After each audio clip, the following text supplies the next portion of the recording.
What's going on, NBA fanatics? This is your friendly neighborhood Memphis Grizzly, home of Memphis X, and I Talk Hoops. Today we're talking about something different that might change the way you evaluate draft prospects and NBA players as a whole. A few days ago, someone posted this on X, and it went mega viral right after the 7th game of the Western Conference Finals. I'm going to read it to you because it is the most honest thing anybody has said about basketball evaluation in a long time. Done with the spreadsheets, done with advanced stats, done with anything that involves a formula. Basketball is about who's a dog and who isn't. Now, of course, I'm not going to repeat the rest of what he said about Chet Holmgren. This is a family-friendly channel, of course, but you can go find it yourself. Thousands and thousands of likes because people felt it. And here's the thing. He's not wrong. He's not entirely right either, because being a dog is only one piece of the puzzle. There are two other things a player needs before you can trust him totally in the playoffs. And nobody is talking about them until now. So today I'm giving you BEI. You've heard of DEI, but this is BEI. Be a dog, don't get exploited, and don't get ignored.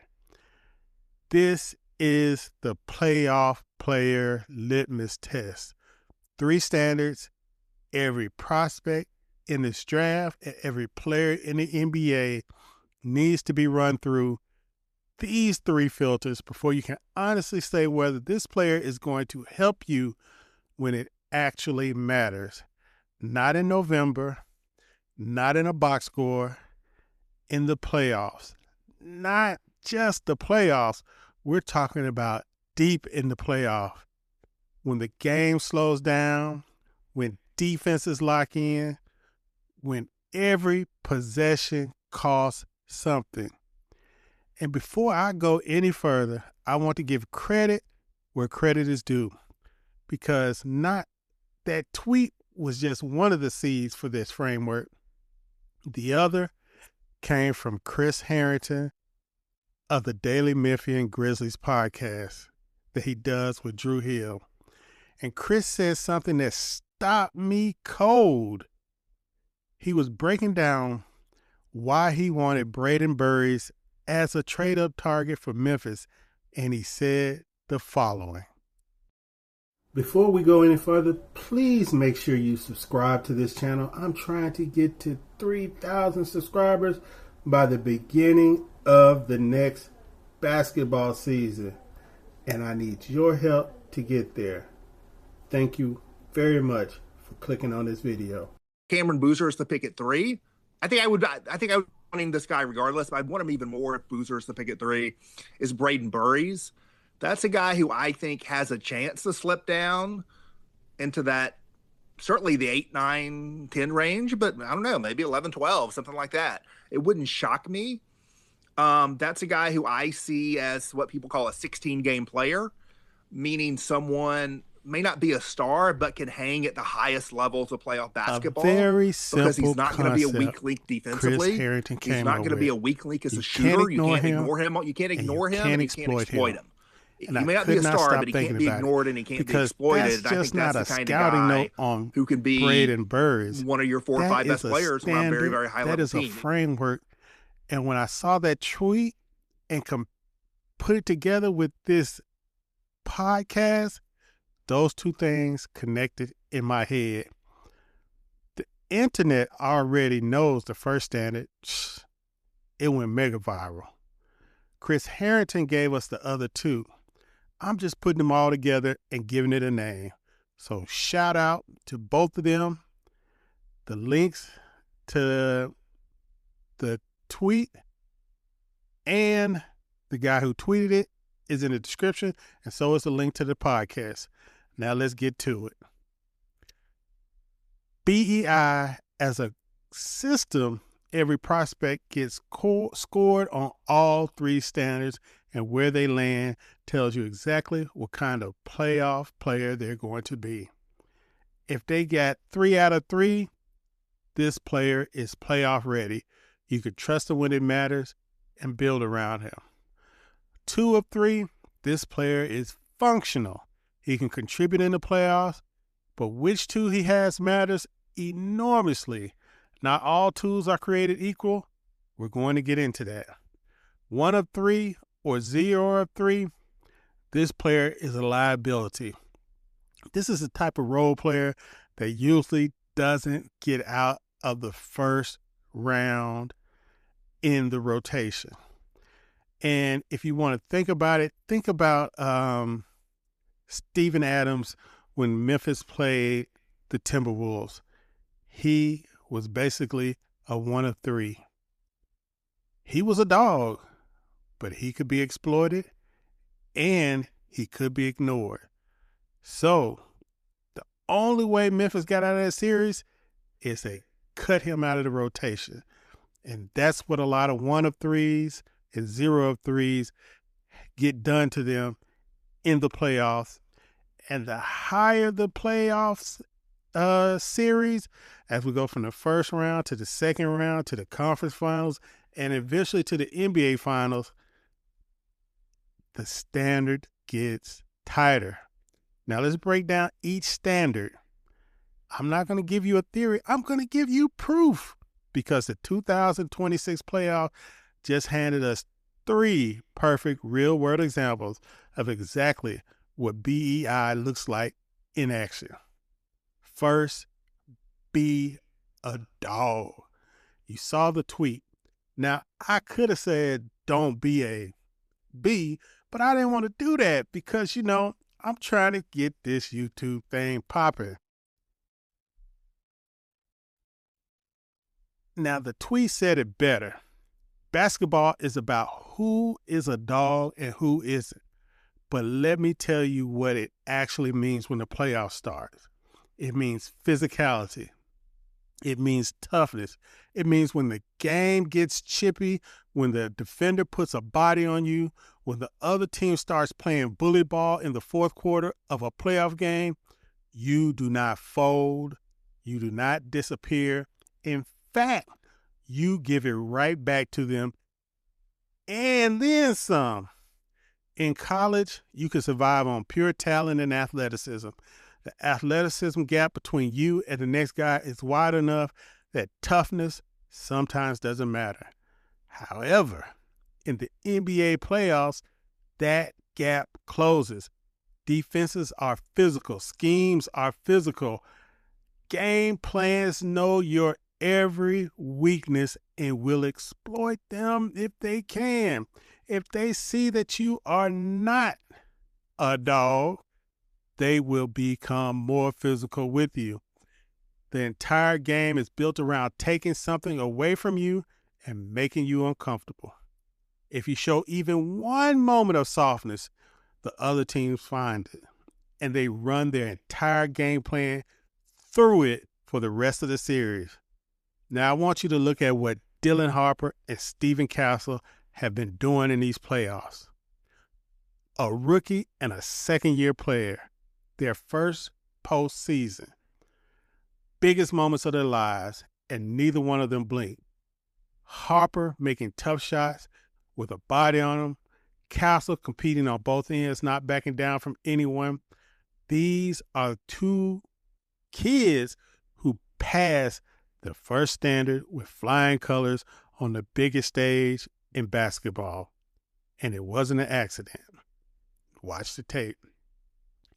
Now, in contrast, you had Chet Holmgren, who is getting ready to start a max contract, a highly decorated former number 2 pick, a guy who is playoff tested, or we thought he was, but he did find his nemesis, somebody who can bring the B out of him and take the dog out of him.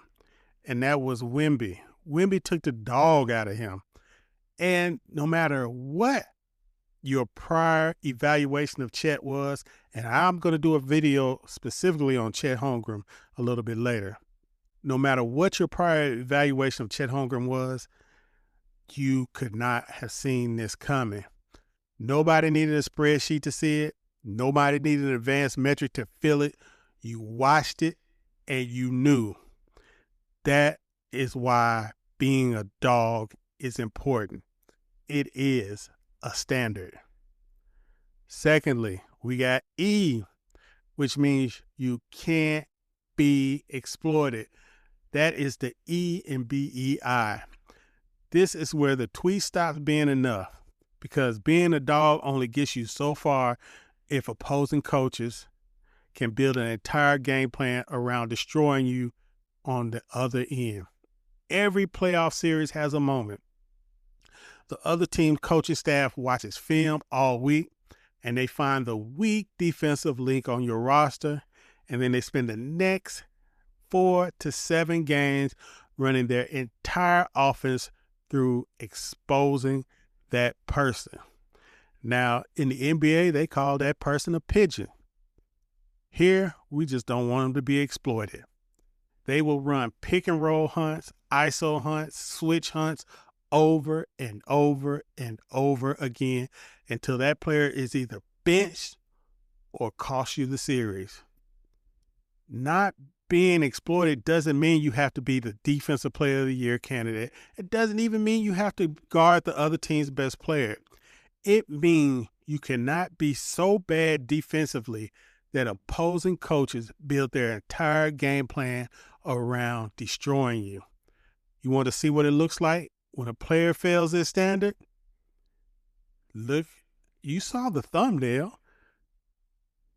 Player number 2, James Harden. Yes, the Eastern Conference Finals, Game 1. Jalen Brunson hunted James Harden on every single switch down the stretch. Every time Harden ended up as the primary defender, the Knicks went at him. Immediately, relentlessly, they ran a record-breaking comeback offense almost entirely through exploiting one player defensively. One player. That is what it costs you when someone on your roster can be exploited. And it is totally even made worse when you are dependent on that player for other things, such as running your offense, providing spacing, or being your primary scoring option. Harden's offense ability kept him on the floor, but his defensive liability almost single-handedly flipped a playoff series, and it's been like that his entire career. Once again, no spreadsheet needed, no formula required. You just watch Brunson go at the same guy time after time after time for minute after minute, and you knew exactly what was happening. That is what can't be exploited means. And that is why it is the second standard in BEI. Now, let's get to the third standard. The I in BEI can't be ignored. Playoff defenses are elite. They are disciplined. They are well coached. And we've already talked about how they look for any signs of weakness in their opponents and they exploit them. They'll leave guys open to go against the bigger threat. If a guy isn't a threat, he's a problem for the offense. And when a defense finds that player, they don't just ignore him. They use that freedom to destroy you somewhere else. This is the one people underestimate the most because the damage doesn't always show up on the ignored player's stat line. It shows up on the other end in the form of the other team's best defender becoming a free roamer, becoming a weapon, or if they have somebody that can be exploited, it gives them a place to hide. But we're going to look at an example of what the Spurs were able to do with Victor Wembanyama against Oklahoma City. The Thunder were down two of its top three ball handlers. So they had to play role players down the stretch on the floor who could effectively be ignored offensively. Guys the Spurs didn't have to respect as shooters, guys they didn't have to account for off the ball. And what did that give San Antonio? It gave them Wemby as a free safety, a roamer, a player who could leave his man, patrol the paint, protect the rim, and affect the entire offense because his man did not require his full attention. This let him shade Shea whenever he thought about going into the paint or any other Thunder player. The Thunder's offensive anonymity from certain players gave Wemby a free pass to be everywhere at once. That is the hidden cost of having players who can be ignored. If you have one, it's bad. If you have multiple, it is almost impossible to have an effective playoff offense. It doesn't just hurt that player's impact, it amplifies the other team's defense. Can't be ignored means you have enough offensive presence that a defense has to pay attention to you. It doesn't mean you have to be a primary scorer, but it means if they leave you, they pay for it. Whether that's hitting an open three, finishing at the rim, making the right pass out of a double team, killing them on the offensive boards, something. Because if they don't have to pay attention to you, guys like Wemby get to roam and you lose. So, now that you understand the three standards, let's talk about the combinations actually mean. Because like I said, not all tools are created equal. If a prospect passes all three, if they are a dog, they can't be exploited and they can't be ignored, you have a player you can have in your playoff rotation deep into the playoffs. A player you can trust in any lineup, in any situation, in any playoff series against almost any opponent. That is a franchise cornerstone. It might not be a franchise player. It might not even be a max contract guy. It might be a guy who makes less than the MLE. But when it's time for playoff basketball, he will show up. Now, if a prospect has two or three, it depends entirely on which two.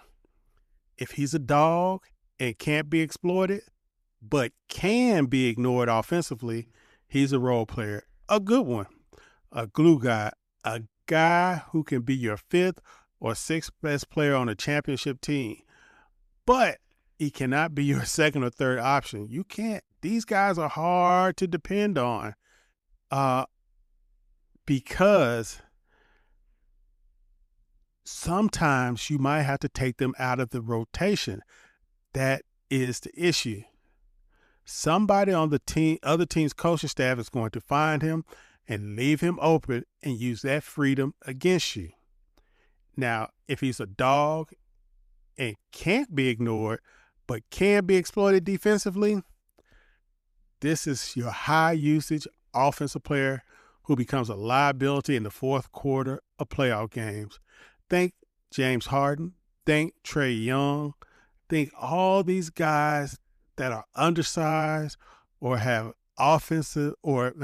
defensive deficiencies. Somebody like Sabonis at Sacramento, teams will hunt them. Coaches will try to hide them, but they can't. You have to manage his minutes very carefully, and sometimes you just can't play them at all. Getting them in the wrong matchup will flip a game, just like it did in New York, That's the Harden dilemma. Great player, but he's a real problem on one end of the court. Now, if he can be exploited and can't be ignored, but he is not a dog, that is the most interesting 2 of 3 of all. Skilled, smart, difficult to attack offensively, difficult to ignore, but when the game gets physical and the intensity rises, there are questions. Can he hold up? Will he be able to compete at the level the moment demands? Sound familiar? That's what happened to Chet Holmgren on national TV. Usually, he has that dog in him. That's why he's a max player. But one specific matchup took the dog out of him, and it went to crap on national TV. A player can have a long playoff career if the right things are built around him, and he can avoid those situations that challenge his dog. But let me tell you where this happens, where this hurts you the most. It's guys who play defense, they score you some points, but when it's time to get that critical rebound, to do that critical boxing out, they do not do it. It hurts you. It hurts you very badly at the most crucial situations, because since they can't be exploited and they can't be ignored, they might still be in your closing rotation. Now, if a prospect has 1 or 0 of the 3, I don't care what they're talking about. They are for regular season only. You might can use them as a depth piece in the first round of the playoffs, but trying to take these guys on a championship run is a recipe for disaster. Rarely does it work out. That's why you see so many teams who run 10-man rotations during the regular season. By the time they get to the second round or the conference finals, they are running basically 7-man rotations, because it is hard to find more than 7 players on one roster who pass 2 of 3 of the criteria. You have to be tough. You have to be tough. To me, that was the one. That's the easiest one to find. And then you have to choose. Now, that is why a player, like Chris Harrington was saying, a player like Braden Burries, when you identify them in the draft, they are more valuable than they seem. Braden Burries might not ever be a superstar. He might not ever be an all-star. But he is a guy that we're going to look up 5 years from now, 5 seasons from now. He's going to be in a playoff situation, and he is going to be performing. He is going to be in some coach's closing lineup in the playoffs, because he can play either guard position and in a pinch be your small forward, because he's a dog. He can't be exploited, and he can't be ignored. Now, this is something that is pretty much, I guess, something that everybody who watches hoops knows this. We just don't put it into words. The tweet showed you. Chris Harrington told you. And this is a framework I'm going to use not only during draft evaluation, but whenever we talking about making trades. That is why I always get skeptical about people talking about trading for players that have no playoff history. Think of guys like Lauri Markkanen. When people think that he is the answer to your playoff problems and he has 0 playoff points, get the F out of here.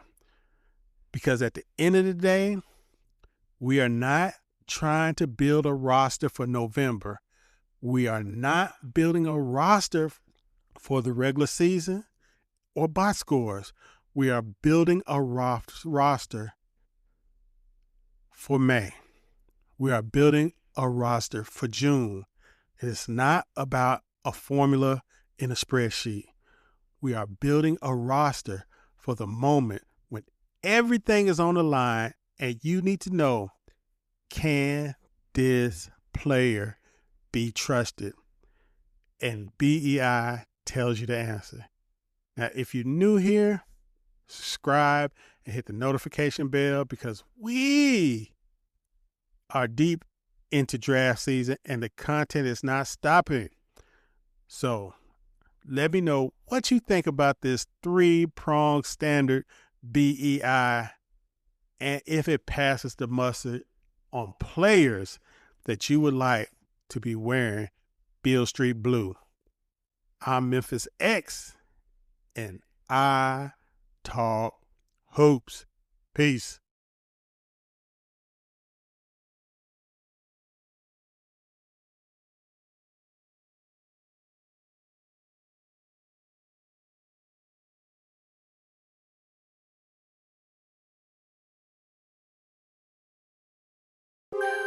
I did coming for the 808. Big man